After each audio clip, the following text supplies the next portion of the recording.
Ya, baiklah, selamat malam semua mahasiswa di mata kuliah Hukum dan Perlindungan Anak.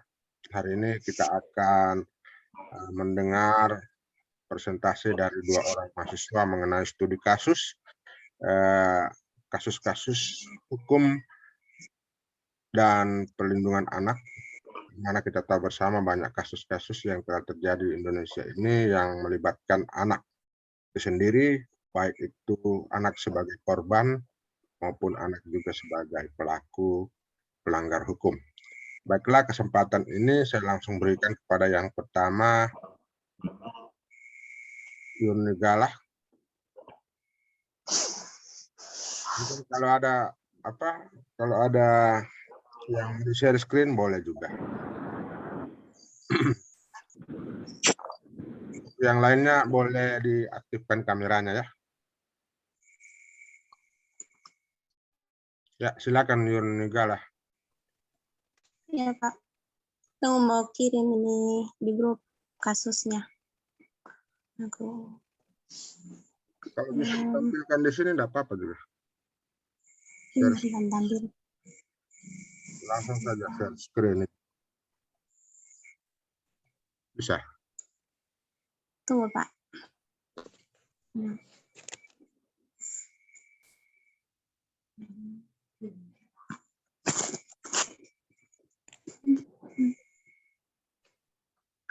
Mute. Ya.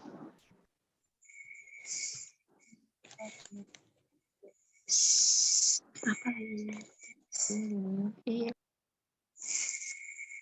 Jadi mari kamu tampilkan dulu presentasi layar dan. Iya. Ini mantan. Itu ada ya. Deslin di mute.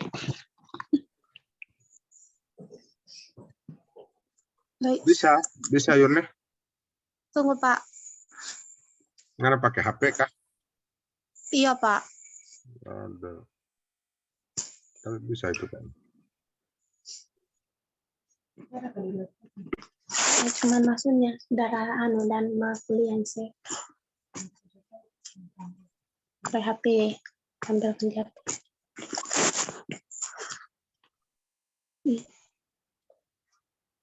Nah, dia tidak kira.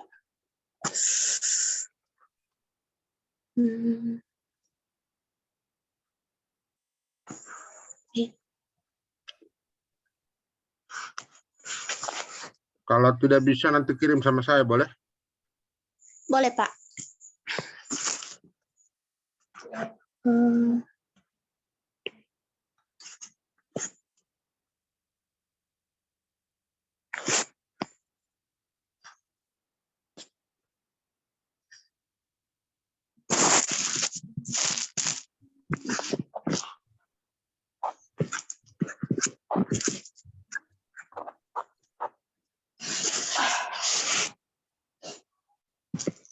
No. Sudah Pak, saya sudah kirim.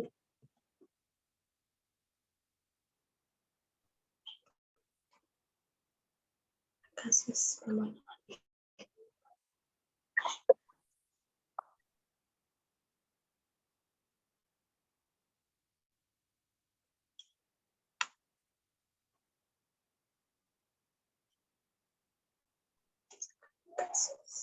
Membacakan tadi. Oke. Mulai Pak. Mulai Ya. saja. Jadi saya tampilkan apa yang kau punya ya.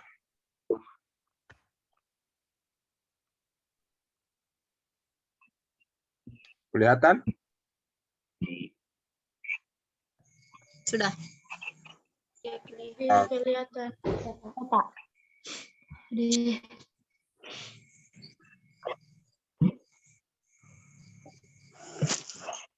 Oke, kalau sudah kelihatan, silakan mulai.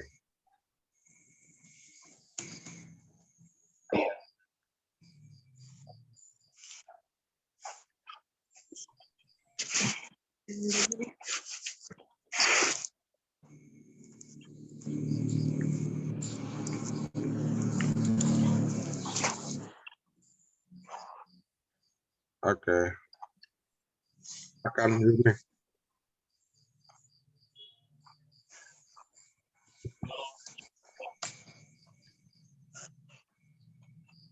Ih, kenapa lagi nih HP begini?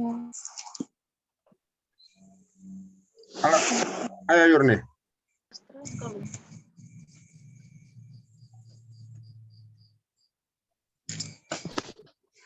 Yurni.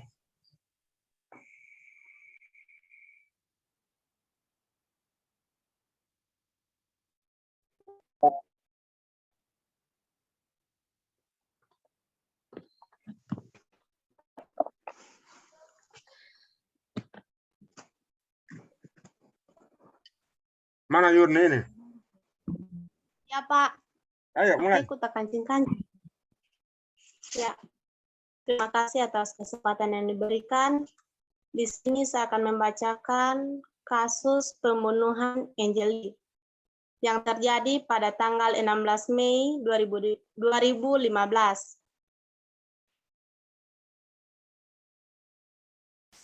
Yang terjadi di lokasi Jalan Sedap Malam 26 Denpasar, Bali, Indonesia.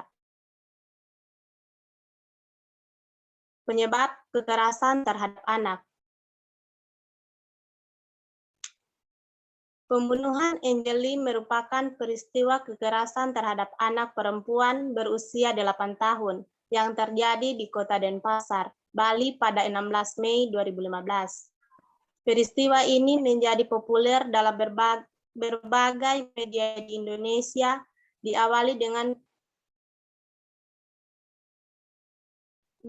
dengan pengumuman kehilangan anak tersebut dari keluarga angkatnya melalui sebuah laman di Facebook berjudul Vin Angeli Bali Miss. Besarnya perhatian dari berbagai pihak membuat terungkapnya kenyataan bahwa Angeli selama ini tinggal di rumah yang tidak layak huni dan mendapat pengasuhan yang kurang baik dari orang tua angkatnya, bahkan mendapatkan penyiksaan baik fisik maupun mental akibat sikap yang sangat tertutup dan tidak kooperatif dari ibu angkatnya.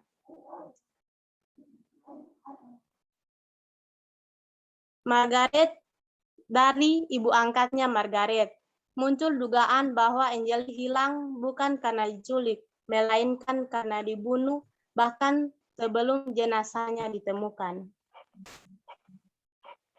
Jasad Angeli kemudian ditemukan terkubur di halaman belakang rumahnya di Jalan Sedap Malam, Denpasar, Bali, pada hari Rabu tanggal 10 Juni 2015 dalam keadaan membusuk tertutup sampah di bawah pohon pisang.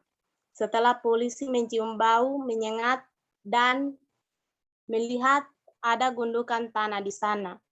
Selanjutnya polisi menyelidiki lebih mendalam dan menetapkan 2 orang tersangka pembunuh, yaitu Agus Hambamey, pembantu rumah tangga, dan Margaret, ibu angkatnya.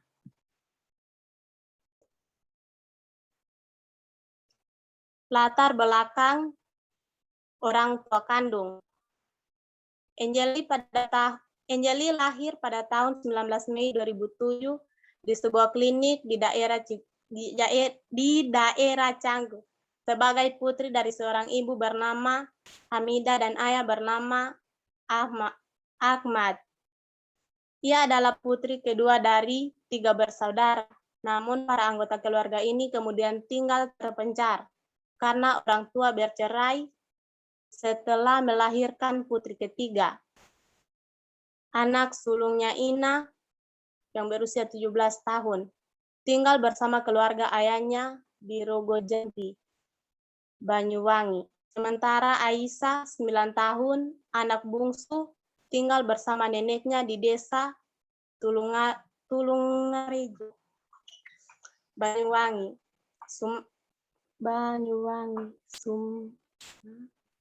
Sementara itu Angeli bersama orang tua angkatnya terakhir tinggal di Sanur.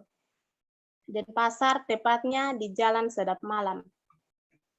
Ibu kandung Anjeli, Hamidah, berusia 33 tahun, adalah wanita kelahiran Banyuwangi, namun sejak usia 15 tahun sudah merantau ke Bali untuk bekerja sebagai pembantu rumah tangga.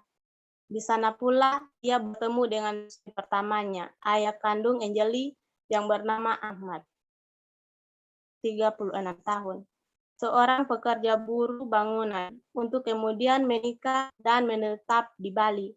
Namun kini mereka sudah bercerai. Hamidah sudah menikah kembali dengan seorang pemuda Bali dan mereka sudah memiliki 1 orang putra. Sekarang Hamidah sudah tidak lagi bekerja sebagai pembantu rumah tangga.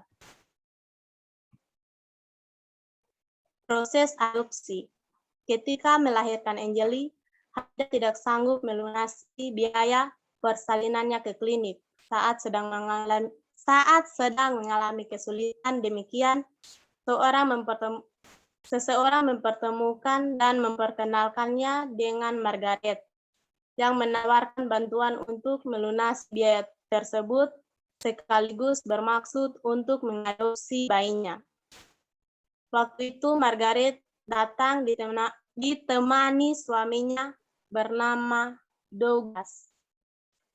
Untuk keperluan tersebut, Margaret mengeluarkan biaya sebesar 1,8 juta dengan rincian biaya persalinan 800.000 dan biaya perawatan Hamidah 1 juta. Maka 3 hari setelah lahir, Anjeli langsung dibawa oleh Margaret dan tidak pernah bertemu lagi dengan kedua orang tuanya. Saat itu anak tersebut belum bernama oleh Hamidah. Nama Anjeli diberi Margaret mengikuti nama depan ibunya atau nenek angkat Abi. Anjeli Sumilat. Dalam proses adopsi ini, Douglas ternyata tidak ikut campur, sehingga pihak yang tercantum dalam surat perjanjian pengadopsian tersebut hanya Margaret saja. Pengadopsian tersebut sebetulnya belum dilaksanakan melalui pengadilan. Mereka hanya membuat perjanjian di notaris yang tertulis dalam akta pengakuan pengangkatan anak nomor 18 tanggal 24 Mei 2007 di notaris Ani Wibowo. Proses adopsi yang tidak sesuai dengan prosedur hukum tersebut membuat Komnas Perlindungan Anak sempat mengabaikan hak asuh Anjeli kepada orang tua kandungnya. Dalam akta perjanjian yang dibuat di notaris sebelumnya telah ada klausul yang menyatakan bahwa Margaret sebagai ibu angkat harus menyayangi Anjeli sebagaimana anak kandungnya sendiri. Namun kenyataan terakhir yang dialami Anjeli jauh berbeda, sehingga Rosie menyesal telah membuat perjanjian tersebut. Bagian lain dari perjanjian tersebut menyatakan bahwa keluarga Margaret akan menjadikan Anjeli sebagai ahli waris di kemudian hari. Sementara keluarga Hamidah, ibu kandung Anjeli, melepaskan semua hak waris yang melekat pada anak tersebut. Juga disebutkan jika Anjeli meninggal, maka hak waris akan menjadi milik ahli waris Margaret. Selain itu, mereka juga menyepakati agar kedua orang tua kandung Anjeli tidak menemui anak kandungnya tersebut sampai berusia 18 tahun.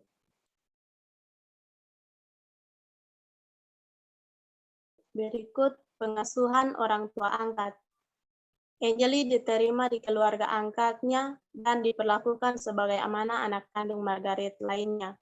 Ia mempunyai 2 kakak angkat, yaitu Yohan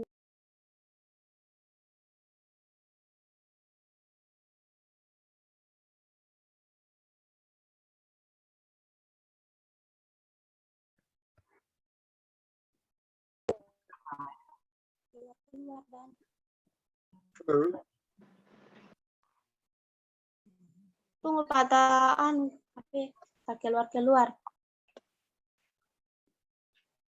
Angeli tumbuh sebagai anak ceria yang selalu berkomunikasi menggunakan bahasa Inggris dengan Margaret. Keluarga ini sempat berpindah-pindah tempat tinggal, di antaranya ke Pekanbaru, Bekasi, dan Bali. Ayah angkat Angeli dikabarkan sangat menyayangi anak angkatnya tersebut. Namun kemudian Douglas meninggal dunia pada tanggal 17 September 2008. Margaret tampak terpukul dengan kematian suami keduanya tersebut. Dalam pengasuhan Margaret sebagai orang tua tunggal, pada tahun-tahun akhirnya diduga Angeli mengalami banyak kekerasan, baik secara fisik maupun mental. Diketahui bahwa ibu angkat tersebut menjadi seorang yang temperamental. Dari foto-foto yang ada dan kesaksian dari guru di sekolahnya, tampak bahwa pada tahun terakhir kehidupannya, ia mengalami penurunan berat badan. Angeli juga tinggal di rumah yang tidak layak huni, karena dikelilingi oleh kandang ayam dan berbau tidak sedap, walaupun mereka adalah keluarga yang secara ekonomi berkecukupan.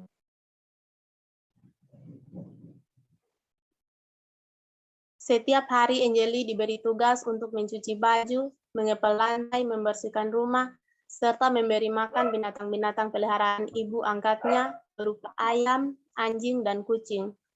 Bila ia lupa melakukannya, maka ia pasti mendapatkan perilaku kasar dari ibu angkatnya. Padahal jumlah ayam yang dimiliki ibu angkatnya tersebut mencapai puluhan ekor. Akibat tugas tersebut, ia sering datang ke sekolah dalam keadaan baju yang lusuh serta badan dan rambut yang bau. Bahkan pernah dilaporkan oleh teman-teman sekelasnya kepada guru kelasnya di kelas 2B, Putri Sriwijayanti, karena baunya. Ternyata saat itu di rambut Angeli banyak gumpalan kotoran ayam sehingga ia harus dimandikan dan dikeramasi rambutnya oleh Wijayanti. Di sekolah SD 12 Sanur, Denpasar, khususnya setelah menginjak kelas 2, Angeli terlihat sebagai anak yang memiliki sifat pendiam, pemurung, lusuh, berwajah sendu, dan sering terlambat. Di sekolah, pukul 12 WITA dan pulang pukul 17 WITA, ia harus mempersiapkan bekal sekolahnya sendiri dan pergi ke sekolah dengan berjalan kaki sejauh 2 km. Bila melalui jalan raya 1 km. Bila melalui jalan raya atau 1 km bila melalui pematang sawah. Rutinitas pekerjaan yang tidak sewajarnya bagi seorang anak mengakibatkan Angeli tampak kelelahan, tidak sehat, dan terganggu perkembangannya. Namun Angeli bersifat tertutup dan tidak mau bicara tentang penderitaan yang ia alami kepada gurunya. Hanya setelah didesak, akhirnya ia mau mengatakan kepada gurunya bahwa ia sering pusing di sekolah karena belum makan. Mengenai ini, Margaret membela diri bahwa Angeli memang tidak suka makan dan cuma mau minum susu saja. Padahal ketika diberi makan di sekolah oleh gurunya, ternyata Angeli bisa sampai menghabiskan 2 piring makanan yang disediakan. Mengetahui keadaan yang dialami Angeli, kepala sekolahnya Petruta sempat berminat untuk mengadopsi anak tersebut. Ia meminta wali kelas Angeli untuk menyampaikan niatnya kepada Margaret. Namun Margaret melarangnya dengan alasan Angeli mempunyai tanggung jawab berupa berbagai tugas dan kewajiban yang harus dilaksanakannya di rumah. Walaupun Margaret adalah seorang yang temperamental, tetapi ia membantah sangkaan bahwa ia sebagai ibu angkat tidak mengasuh Angeli dengan baik, apatah lagi sampai melakukan kekerasan. Ia menyatakan bahwa ia menyayangi Angeli dan anak itu pun menyayangi dia. Ia memberi berbagai tugas kepada Angeli semata hanya untuk mendidik dan mandiri. Ia mengaku tidak mau dipisahkan dengan Angeli, sehingga ketika mendengar bahwa Komnas Perlindungan Anak akan mengambil hak asuh anaknya, ia berani menyatakan akan membunuh siapapun yang akan mengambil anak itu dari sisinya. Kasih sayang Margaret kepada Angeli juga diungkapkan oleh mantan tetangganya di Pekanbaru. Saat mereka berkunjung ke Pekanbaru, ia melihat hubungan Margaret dan anak angkatnya itu selayaknya hubungan ibu dengan anak kandungnya. Pengacara Margaret Hotman Sitompul juga menyatakan bahwa salah satu bukti Margaret menyayangi anak angkatnya itu adalah pemberian nama ibu kandung Margaret kepada anak tersebut. Hilangnya Angeli. Kasus yang menimpa Angeli pertama kali mengemuka dengan beredarnya kabar tentang hilangnya anak tersebut.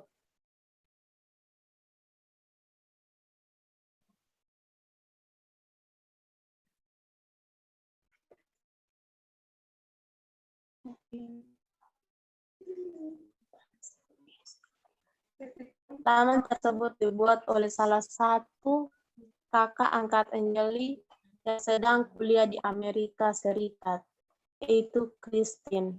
Pada tanggal 16 Mei 2015 sekitar pukul 17 WITA. Sementara dia akan membuat selembaran mengenai hilangnya Angeli.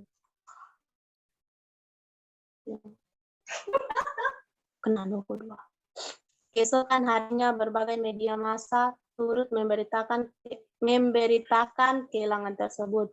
Berdasarkan informasi dari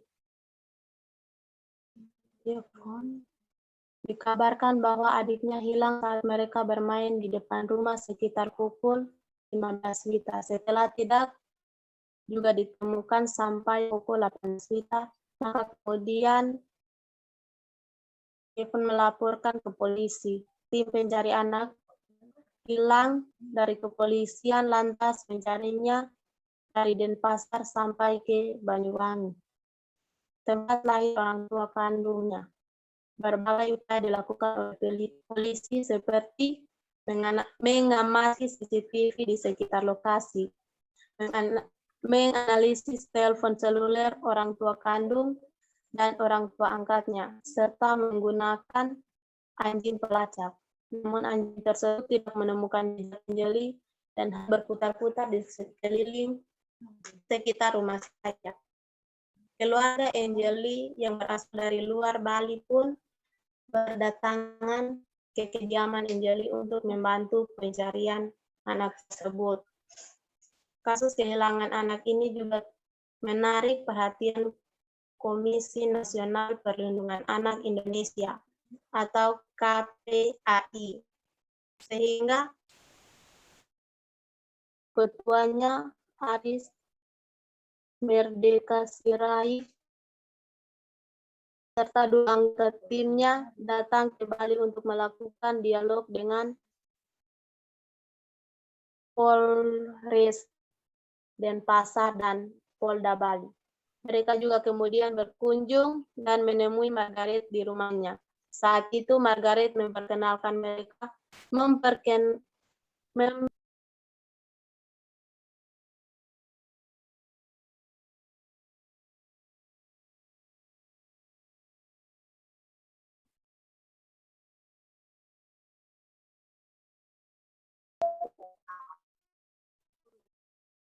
tidak layak huni.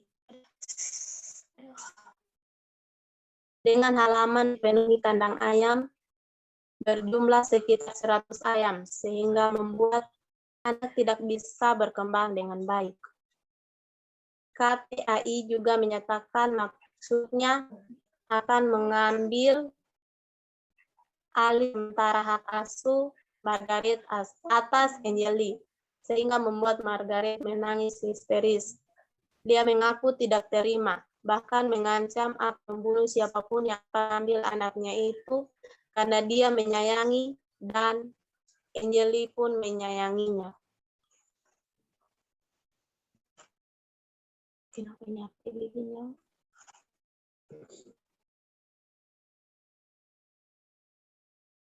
Selain oleh KPAI, rumah Margaret juga didatangi oleh 2 menteri kabinet kerja, yaitu Saja menteri lanjut di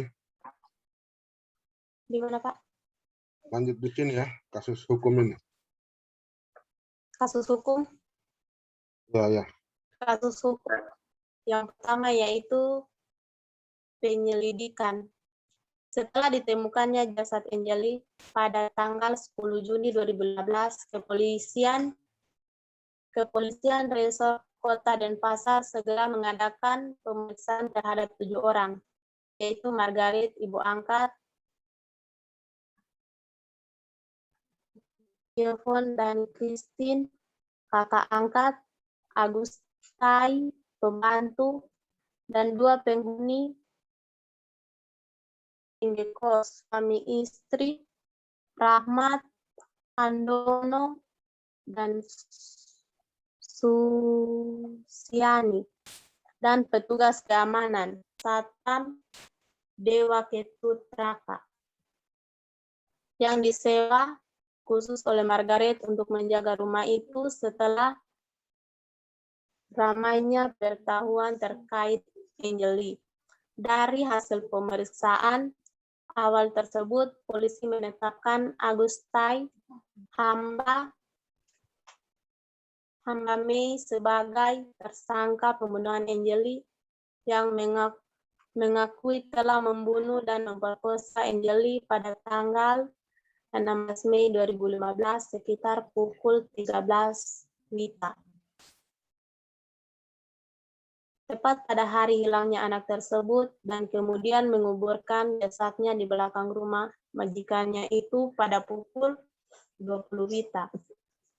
Pada tanggal 14 Juni 2015, Kepolisian Daerah Bali menetapkan ibu angkat Angeli, Margaret, sebagai tersangka dalam kasus dugaan pelantaran anak dan menempatkannya di tahanan Mapolda Bali. Pada tanggal 28 Juli 2015, Margaret ditetapkan sebagai tersangka dalam kasus pembunuhan berdasarkan 3 alat bukti, yaitu pengakuan Agus, bukti-bukti kedokteran forensik Rumah Sakit Sangala, dan hasil oleh tempat kejadian perkara TKP oleh tim forensik Polresta Denpasar.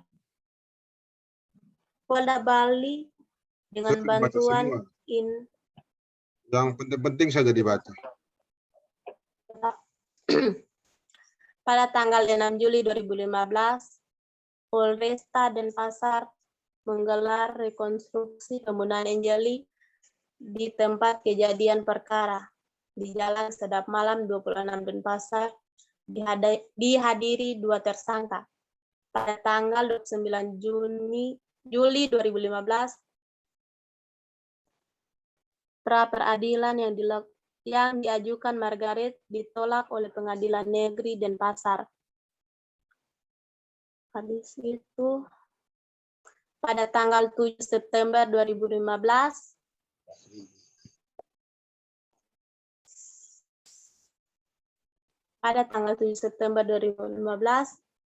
berkas perkara tentang pembunuhan Angeli dinyatakan sudah lengkap dan diserahkan ke Kejaksaan Negeri Denpasar bersama dengan 2 tersangka untuk segera dilimpahkan ke pengadilan. Dalam berkas tersebut tertera sejumlah penganiayaan penganiayaan mengakibatkan korban meninggal, dan penelantaran anak. Penelantaran anak.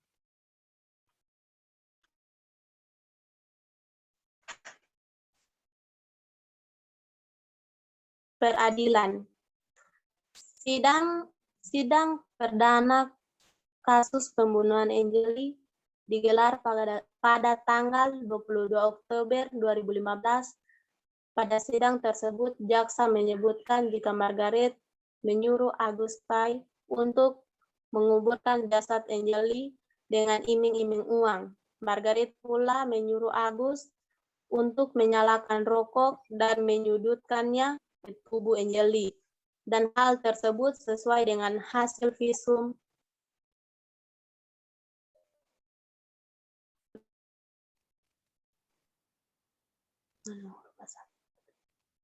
Sanggala Denpasar.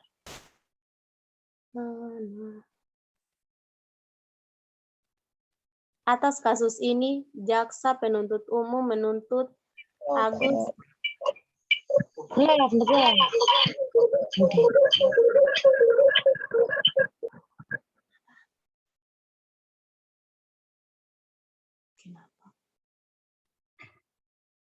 Halo? Atas kasus ini, jaksa penuntut umum menuntut Agus dengan vonis 12 tahun penjara dan denda 1 miliar rupiah. Pada Selasa 2 Februari 2016, Tidak usah ditebak Agus, tanggalnya. oh iya Pak, Margaret berapa tahun, apa vonisnya, begitu saja. iya Pak, tunggu. Agus, mana Agus tadi? Sudah tadi. Sudah, habis itu, tunggu Pak, gimana lagi? Itu sudah.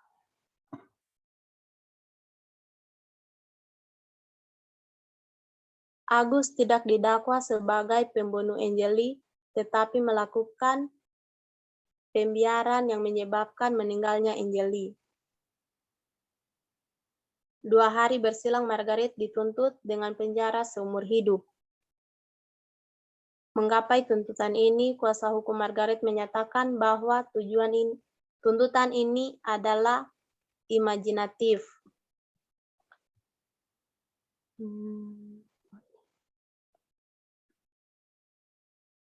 Lanjut Pada saja. hari yang ya Pak, Lanjut saja kesimpulannya.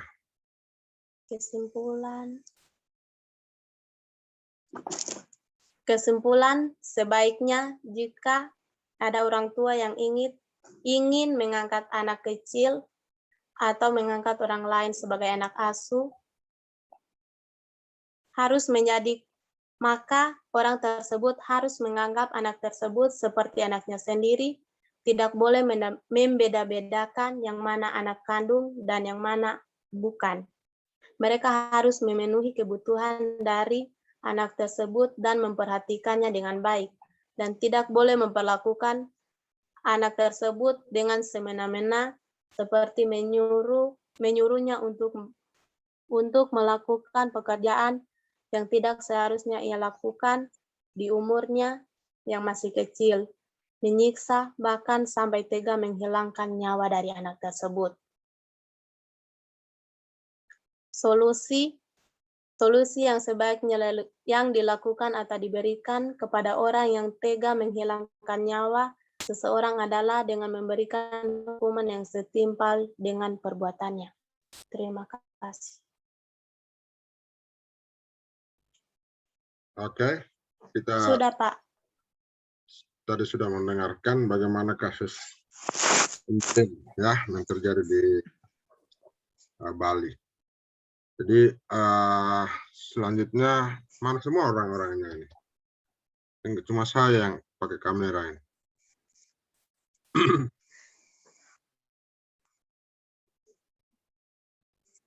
Ya, selanjutnya siapa tadi? Vicky. Ya, Vicky. Selanjutnya Vicky Dota Tapi saya minta untuk disingkat-singkat saja, ya. Maksudnya disingkat-singkat ini tidak bisa dibaca semua, yang jelas bahwa kasusnya itu dilihat apa yang kejadiannya, kemudian apa latar belakangnya, kemudian apa sanksinya dan sebagainya berikutnya. Itu, ya. Oke, kita lanjut saja sebelum kita masuk ke sesi tanya jawab. Silakan, Vicky.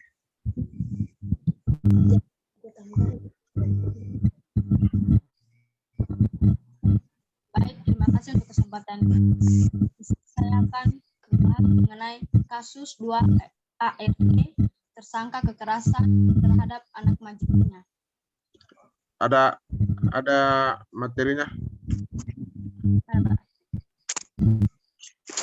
Bisakah kau tampilkan kah atau Tidak bisa, Pak, di HP. Nanti saya kirim sama Pak. coba kirim? Kirim juga di grup.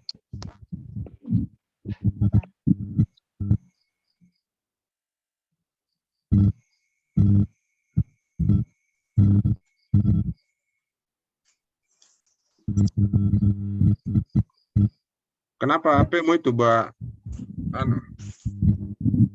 Suaranya begitu. Oke.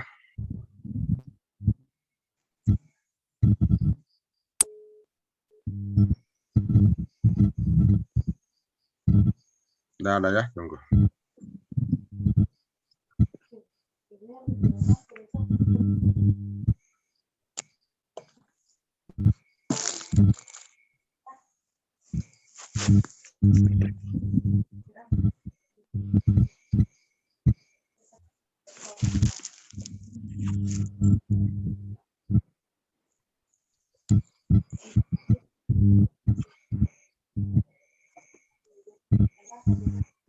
Vicky, kenapa itu kameramu audionya begitu?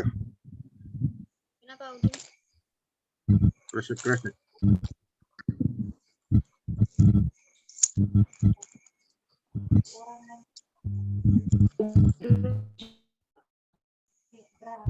Oke, sudah ada?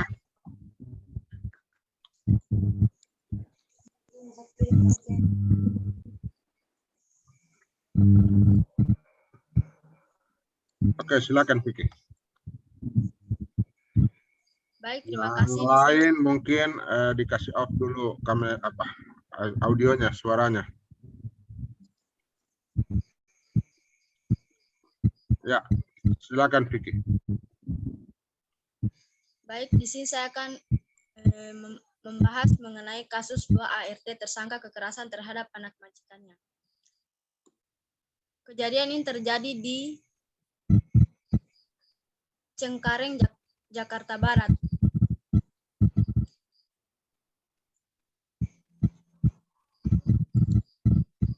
Polsek Cengkareng menetapkan 2 asisten rumah tangga atau ART berinisial Ani 29 tahun dan Ina 18 tahun sebagai tersangka penganiayaan anak majikannya. Kedua perempuan itu melakukan kekerasan terhadap 2 anak majikannya yang masih balita di sebuah perumahan di Cengkareng, Jawa Barat. Keduanya telah ditetapkan sebagai tersangka. Sebelum ditangkap, Ani sempat kabur ke Lampung. Dia ditangkap di rumahnya di daerah Lampung pada Jumat 18 Maret lalu, sedangkan Ina ditangkap di Jakarta Barat. Menurut penyelidikan polisi, Ina telah bekerja sebagai ART selama 6 bulan, sementara Ani baru 2 bulan. Ibu korban mempekerjakan keduanya sebagai ART berdasarkan rekomendasi seorang kerabat. Kedua ART tersebut melakukan kekerasan terhadap balita yang diasuhnya lantaran mereka susah diberi makan. Motifnya itu katanya anaknya tidak mau makan dan sering menangis sehingga dia merasa kesal. Jadi pembantu ini tipikalnya emosional temperamental. Dari kasus penganiayaan yang dilakukan oleh kedua ART tersebut, terdapat pelanggaran yang dilakukan seperti kekerasan fisik, penganiayaan dilakukan karena mereka merasa kesal karena anak majikannya susah diberi makan dan sering menangis, sehingga mereka memukulnya. Kejadian tersebut direkam oleh tetangga mereka. Para korban diperlakukan secara kasar. Kedua ART tersangka penganiayaan anak itu dikenakan pasal 44 ayat 1 Undang-Undang Kekerasan dalam Rumah Tangga dan pasal 76 JO pasal 80 ayat 1 Undang-Undang Perlindungan Anak. Ancaman hukuman yang mereka hadapi adalah 8 tahun penjara. Solusi yang bisa diberikan mengenai kasus tersebut adalah menyerahkan anak kepada asisten rumah tangga memang kerap terjadi pada orang tua dengan berbagai alasan pekerjaan. Meskipun begitu, para orang tua harus tetap memperhatikan anaknya yang diasuh oleh ART-nya. Bahkan seorang pengasuh anak bukan hanya harus bisa menjaga anak, tetapi juga penting memiliki keterampilan mengasuh anak. Menjadi seorang pengasuh juga harus memiliki kesabaran, tidak mudah emosi, dan marah. Mengasuh anak majikan layaknya seperti mengasuh anak sendiri. Sebagai orang tua, jika mencari ART harus mencari yang bisa dipercaya dan bisa bertanggung jawab. Jangan ragu untuk menanyakan pengalaman dalam mengasuh anak hingga latar belakang ART-nya. Mengenali kepribadian ART yang akan dipekerjakan itu juga sangat penting. Karena ada ART yang tidak sanggup dalam mengasuh anak. Jadi sebagai orang tua harus bijak dan mempertimbangkan dengan sebaik-baiknya dalam mempekerjakan ART. Terima kasih. Habis ya? Ya. Baiklah, semuanya dua orang teman kita sudah mempresentasikan kasus-kasus yang sudah didapatkannya. Baik kasus yang melibatkan pembunuhan terhadap anak, kasus Angelin, dan juga kasus kekerasan oleh pembantu rumah tangga yang tadi tidak jelas namanya siapa ya, yang terjadi di Kareng. Jadi seperti yang saya katakan tadi, sebaiknya jika diskusi atau presentasi ini ditandingkan dengan diskusi-diskusi oleh kalian semua. Oleh karenanya mungkin ada yang mau menanggapi ataupun mungkin bertanya mengenai kasus-kasus yang sudah atau dua kasus yang sudah dipaparkan oleh teman-teman kalian. Saya persilakan siapa yang mau komentar. Ayo.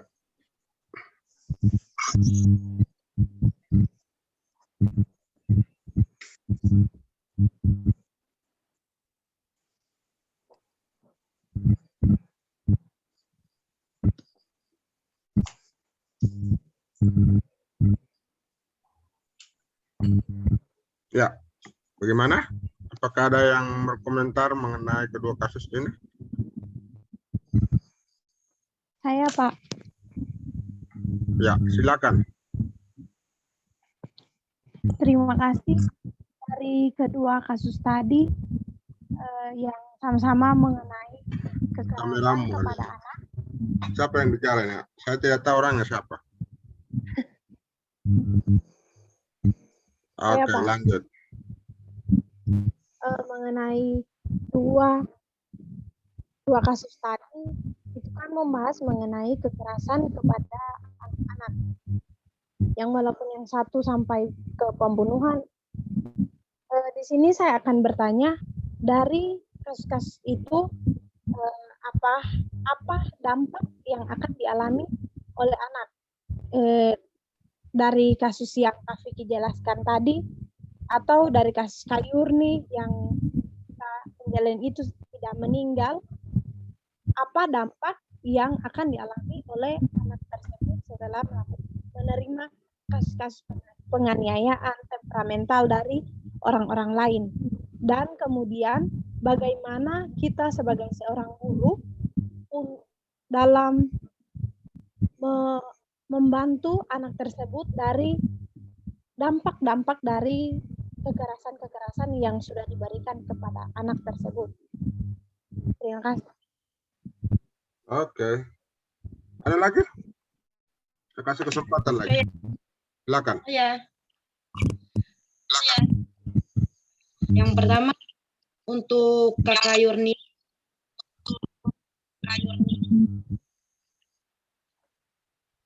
Untuk memberi perlindungan bagi anak dan untuk mencegah terjadinya kekerasan sampai pembunuhan pada anak.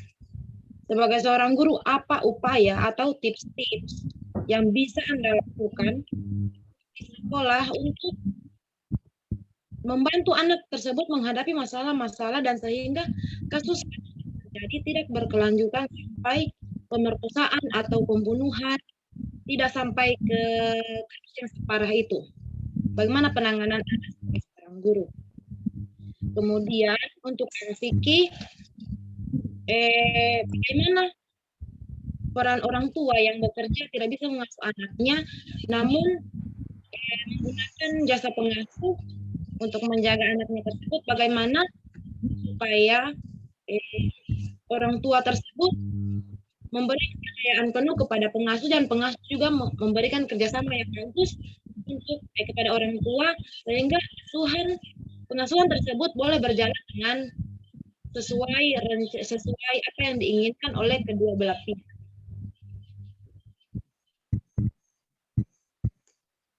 Oke, Bisa nggak pelan-pelan? Terlalu cepat nggak bicara. Bagaimana ya Jo sebagai orang tua, bagaimana sebagai orang tua yang bekerja, yang sibuk sehingga memberikan anaknya untuk dijaga oleh pengasuh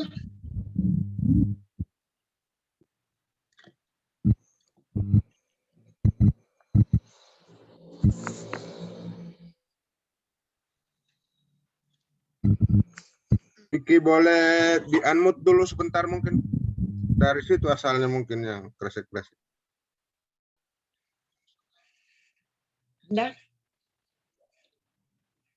sehingga pengasuhan yang diberikan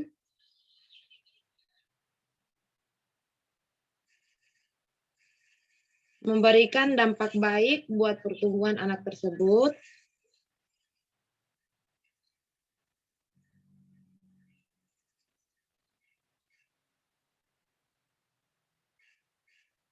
Berarti intinya pertanyaanku ini mengarah pada pengasuhannya, yang mengasuh ini, yang menjaga anaknya ini.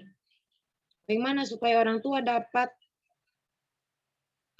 orang yang betul-betul serius mau jaga anaknya sehingga tidak terjadi masalah-masalah kayak kekerasan, kayak yang tidak diinginkan oleh orang tuanya. Bagaimana memilih pengasuh yang cocok, yang baik untuk pengasuhan.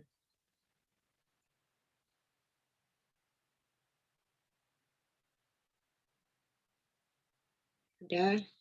Oke, mungkin masih ada lagi? Masih ada lagi? Bisa juga dalam bentuk tanggapan.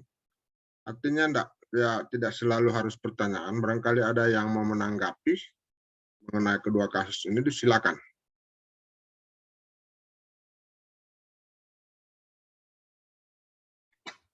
Oke?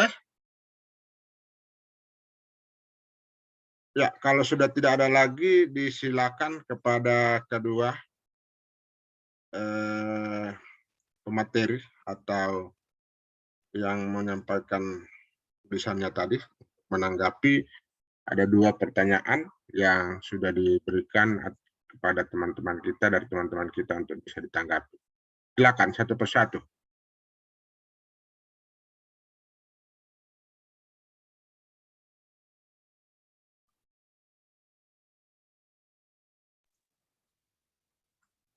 Baik, terima kasih.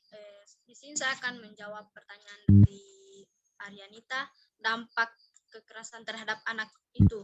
Jadi dampaknya ini tentu anak-anak akan merasa trauma terhadap apa yang sudah dorang rasakan langsung. Dan juga kalau contohnya itu kalau ketemu dengan orang-orang pasti dorang akan merasa takut juga, sehingga itu juga bisa membuat dorang trauma terhadap orang-orang yang baru dorang lihat. Karena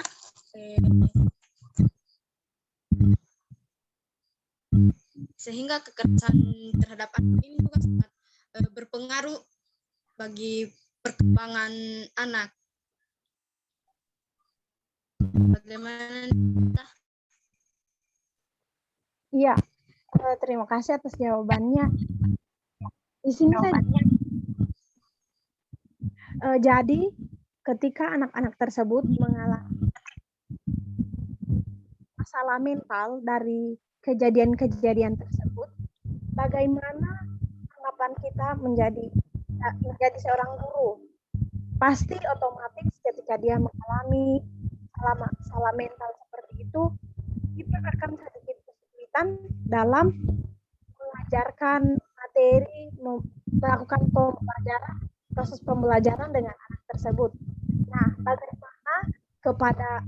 bagaimana tanggapan kita menjadi seorang guru, atau bagaimana tindakan kita jadi seorang guru dalam menghadapi hal tersebut, di mana dalam kelas itu kan terdapat banyak siswa dan di dalamnya ada masalah mental, ada yang tidak, ada yang aktif.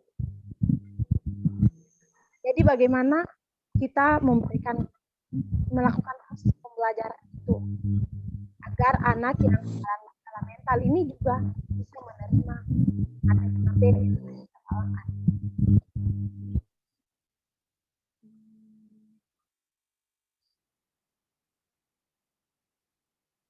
Oke, silakan. Siapa mau tanggapi?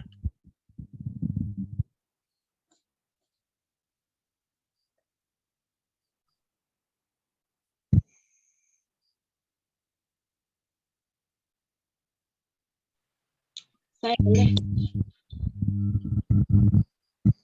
Ya, silakan. Sebagai seorang pendidik, ya pastinya di sekolah untuk menghadapi anak-anak yang sudah rusak, boleh dikatakan rusak. Vicky boleh unmute dulu, Vicky.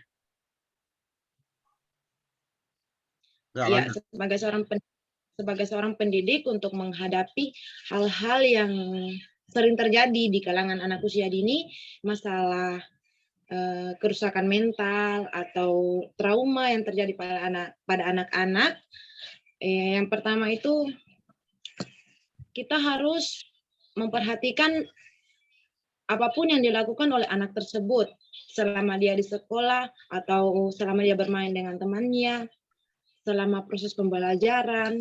Kemudian sebelum menindaklanjuti untuk tahapan berbicara kepada anak tersebut, sebaiknya kita menghubungi orang tua wali anak tersebut, membangun kerjasama atau membicarakan soal-soal masalah-masalah yang terjadi pada anak tersebut. Seumpamanya menanyakan kenapa anak tersebut kalau di sekolah begini, tidak mau ikut proses belajar, begini, apakah anak tersebut pernah mengalami trauma-trauma atau pernah mengalami kekerasan atau tidak mau berteman dengan teman-teman di lingkungan rumahnya. Jadi otomatis orang tua juga akan memberikan banyak pernyataan-pernyataan yang sudah ia pelajari dari anaknya tersebut. Kemudian sebagai pendidik di sekolah, yang pertama kita akan menindaklanjuti atau memberi perhatian yang penuh kepada anak tersebut dalam kesehariannya, dia seperti apa, dalam proses bermain, proses belajar dia itu seperti apa. Kemudian memberikan perhatian khusus, seumpama saat proses belajar, kita akan memberikan perhatian khusus seperti menyebut namanya sebagai contoh atau untuk membangun kembali mental anak tersebut agar sedikit demi sedikit anak tersebut bisa bersosialisasi dengan teman-temannya yang lain. Kemudian bukan memanggil sih, maksudnya mengajak anak tersebut berbicara empat mata untuk memberi tidak secara langsung memberikan pertanyaan, tetapi bercerita, berkomunikasi layaknya pendidik ini seperti sahabat atau temannya sendiri, sehingga anak tersebut dapat menceritakan banyak hal yang ia alami dan tidak canggung terhadap pendidik, terhadap gurunya. Jadi otomatis dengan pendekatan-pendekatan yang kita berikan kepada anak tersebut, anak tidak akan takut memberitahu kita tentang hal-hal apa yang ia alami atau hal-hal yang mengenai yang membahayakan dirinya. Ia akan memberikan banyak cerita kepada kita, tidak akan takut lagi. Kemudian sebagai seorang pendidik di situ kita bisa menggunakan kesempatan tersebut untuk membangun kembali mental yang rusak sebelumnya untuk diperbaiki dan diberikan stimulus-stimulus yang baik untuk membangun kembali mental pada anak tersebut. Dah.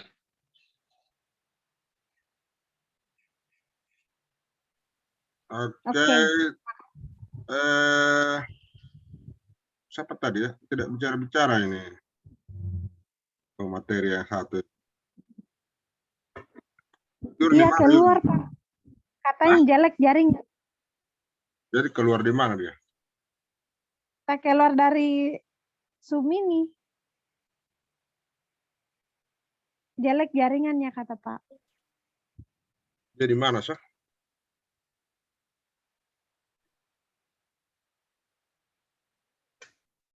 Oke. Dan lagi tanggapan dari Vicky? Tidak ada, Pak. Oke. Ya. Itulah manfaatnya kita kuliah ini. Ya. Banyak pengetahuan, pemahaman mengenai hukum dan perlindungan anak itu yang kita bisa belajar. Ya. Khususnya mengapa saya pada kesempatan ini dan beberapa hari berikutnya ini kita akan melihat kasus-kasus ya, yang telah terjadi, yang kalian sudah catat, kalian dapatkan, untuk memperluas pemahaman kita, memperluas wawasan kita mengenai apa yang telah terjadi di luar sana, mengenai kasus kekerasan, bahkan yang sampai mengakibatkan kematian, seperti yang tadi kita dengarkan. Ini sangat penting bagi kita, tentunya sebagai calon guru, dalam rangka mempersiapkan diri kita. Saya sudah sampaikan di awal-awal perkuliahan bahwa kita tidak hanya sebagai guru yang mengajar, tapi juga memperhatikan yang namanya perilaku-perilaku anak, perilaku-perilaku yang menyimpang, khususnya menghindari dari hal-hal yang mengakibatkan kekerasan terhadap anak itu sendiri. Kalau berkaca dari kedua kasus ini, yang satu tadi mengenai pembunuhan dan yang satu tadi, yang kedua mengenai kekerasan, ya. Di sini kita sudah jelas. Kalau kasus yang pertama tadi, kasus Angelin itu sangat-sangat jelas kronologis kejadiannya seperti apa. Jadi di situ diawali dengan yang namanya adopsi terhadap anak itu sendiri, di mana yang mengadopsi itu itulah juga yang akhirnya menjadi tersangka pembunuhan dari anak tersebut.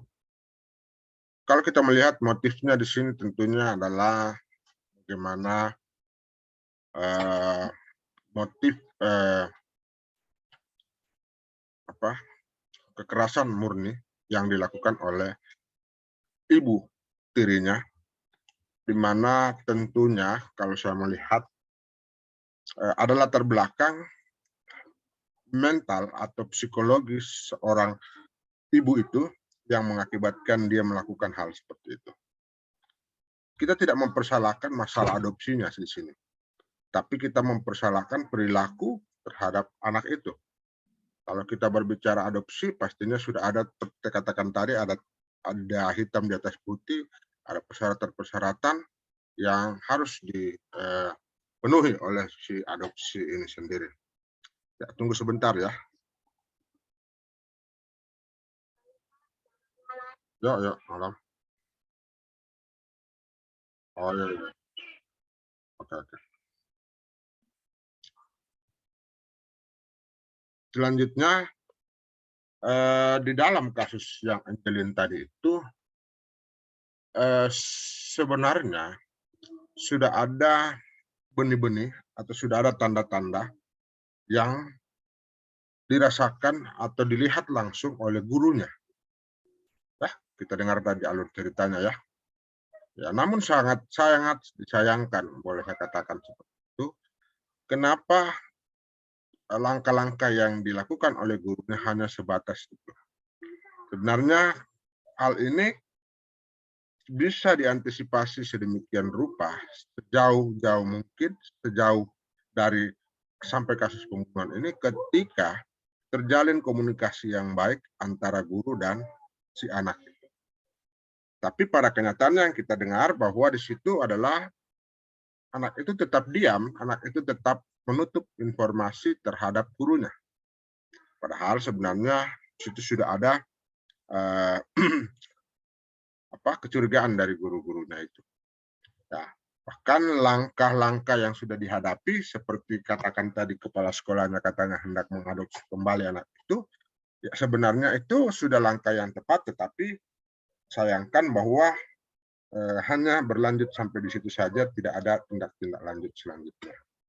Jadi itu ya, jadi sebagai seorang guru haruslah peka terhadap setiap kemungkinan terjadinya hal-hal seperti yang ada kita dengarkan tadi. Jadi bagaimana caranya supaya kita peka? Pastinya kedekatan, komunikasi yang intens dengan anak-anak didik kita itu harus baik. Sehingga kita mengetahui persoalan-persoalan, mungkin masalah-masalah yang telah terjadi di rumah. Sehingga seorang guru harus mengantisipasi hal-hal yang tidak diinginkan. Itu untuk kasus yang pertama. Kalau berdasarkan kasus yang pertama itu memang murni pidana yang diakibatkan oleh, kalau saya sih melihatnya itu sebagai gangguan kejiwaan ataupun psikologi seorang ibu diri itu yang mungkin tidak sanggup lagi menghidupi anaknya, meskipun dikatakan di situ mereka itu berkecukupan, tapi karena ditinggalkan oleh suaminya dan lain sebagainya, maka terjadilah hal-hal seperti itu. Ya. Dan juga sangat disayangkan pembantu-pembantunya juga terlibat dalam kasus yang sangat mengerikan itu. Ya, pesannya di sini bahwa sebenarnya kasus-kasus demikian itu bisalah sedini mungkin dideteksi dan bisa diantisipasi sejauh mungkin. Tuh. Jadi di sini selain peran, kalau di sini tadi pelakunya orang tua, berarti kita tidak berharap lagi peran orang tua di dalamnya. Tapi bagaimana peran orang-orang terdekat, ya, orang-orang terdekat, baik itu keluarga, baik itu teman-temannya, baik itu guru-gurunya yang dekat dengan anak tersebut, yang sekiranya mungkin dapat menghindari atau memberikan solusi-solusi yang terbaik kepada anak-anak itu. Tidak menutup kemungkinan bahwa hal-hal ini banyak di sekitar kita. Hal-hal kasus-kasus begini sepertinya banyak di sekitar kita, namun kita belum bisa melihatnya ya secara langsung. Itulah yang saya bisa berikan mengenai kasus yang pertama ini. Yang jelas bahwa betul yang disampaikan bahwa ketika kita sudah menjadi orang tua, meskipun kita orang tua angkat ya ataupun orang tua kandung, pastinya kita harus memiliki tanggung jawab yang besar dalam merawat, didik, bahkan menghidupi anak-anak kita. Itu yang paling penting. Terus yang kasus kekerasan terhadap rumah tangga, itu sebenarnya sebenarnya bisa diantisipasi sejauh mungkin ketika orang tua ataupun pengguna jasa asisten rumah tangga itu benar-benar menyeleksi siapa ya orang yang akan mengasuh anaknya. Tidak boleh sembarangan. Ya, kita bukan mau suruh menjaga rumah ataupun pekerjaan-pekerjaan yang lain, tapi kalau sudah mengarah kepada pekerjaan menjaga anak, ya itu harus benar-benar diseleksi dengan baik. Pastinya bagaimana cara menyeleksinya? Ya pastinya kita akan bertanya mengenai pengalaman pekerjaannya, yang mengenai pengasuhan anak seperti bagaimana, ya. Apakah misalnya dia punya latar belakang pendidikan non formal mengenai babysitter atau pengasuhan anak atau tidak, ataukah mungkin dia itu tidak punya pengalaman sama sekali, karena itu akan berbeda. Orang yang biasa dengan anak dengan yang tidak biasa dengan anak itu pasti berbeda ya, itu. Ya. Jadi harus selektif ya dalam pemilihan asisten rumah tangga. Kemudian yang kedua adalah selain harus selektif, orang tua itu tidak boleh sepenuhnya hanya berharap kepada asisten rumah tangga itu. Perlu ada pengawasan, perlu ada perlu ada pengasuhan juga yang dilakukan oleh ibu atau orang tua. Nah itu, ya sesibuk-sibuk apapun orang tua, pastilah kita harus tetap menjaga, tetap kita memperhatikan keberadaan anak-anak kita. Ya, kalau saya lihat kasus ini pastinya full time asisten rumah tangga tersebut mengasuh anak itu tanpa ada lagi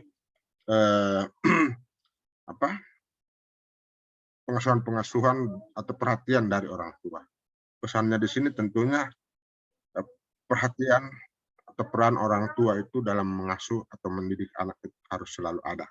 Meskipun ada orang atau ada asisten-asisten atau ada pembantu yang membantu kita, namun biar bagaimanapun ya, namanya orang tua haruslah mengasuh, haruslah mendidik, haruslah memberikan waktunya kepada anak sendiri.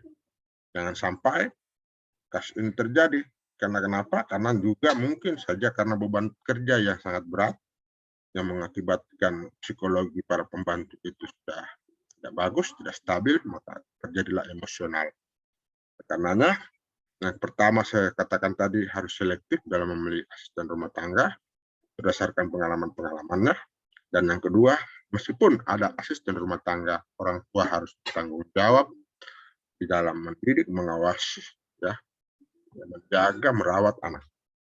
Itu yang saya bisa sampaikan dari kedua kasus ini. Dan saya berharap ini menjadi pelajaran buat kita. Nah, ini judul pertemuan kita ini adalah studi kasus, ya, studi kasus. Kita melihat berbagai kasus yang terjadi mengenai kekerasan anak dan perlindungan anak. Ini menjadi pedoman bagi kita dalam kita mengetahui bagaimana sih apa kasus-kasus yang telah terjadi selama ini mengenai kekerasan anak, sehingga kita mengenal betul seperti mana, sejauh mana perlindungan anak itu atau kekerasan-kekerasan anak itu yang telah terjadi. Itu yang saya harapkan dalam mata kuliah ini. Jadi kita tidak banyak berbicara materi mengenai teori, tetapi kita lebih lagi dalam lagi kepada kasus-kasus yang telah terjadi sehingga buka wawasan kita, oh seperti inilah yang terjadi, seperti inilah kasusnya, seperti inilah tindak lanjutnya, seperti inilah hukum-hukum yang diberikan kepada pelanggar-pelanggar kekerasan terhadap anak itu sendiri. Ya saya harap besok kalau bisa ada lagi, sehingga kita habiskan semua waktu bagi kita semua dalam kesempatan ini. Yang saya harap kalau memang besok ada lagi kita review lagi kasus-kasus yang baru, ya, itu, oke? Jadi sudah harus ada siap untuk tampil besok siapa supaya bisa langsung kita mulai. Tidak seperti tadi kita baru tunjuk, Kalau bisa besok siapa yang sudah sedia langsung mulai, langsung kita dengarkan dan langsung kita diskusi. Oke? Apa ada lagi yang mau Oke, Pak. bertanya?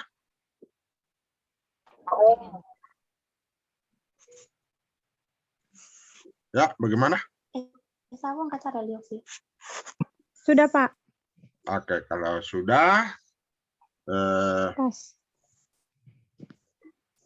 Aku jelas. oke, kalau demikian pertemuan kita pada malam hari ini kita akhiri. Kita ketemu sampai besok. Ya, selamat malam semua, selamat beristirahat. Tuhan memberkati. Malam, Pak. Apa? Saya Bye. N ya. Ya, Pak.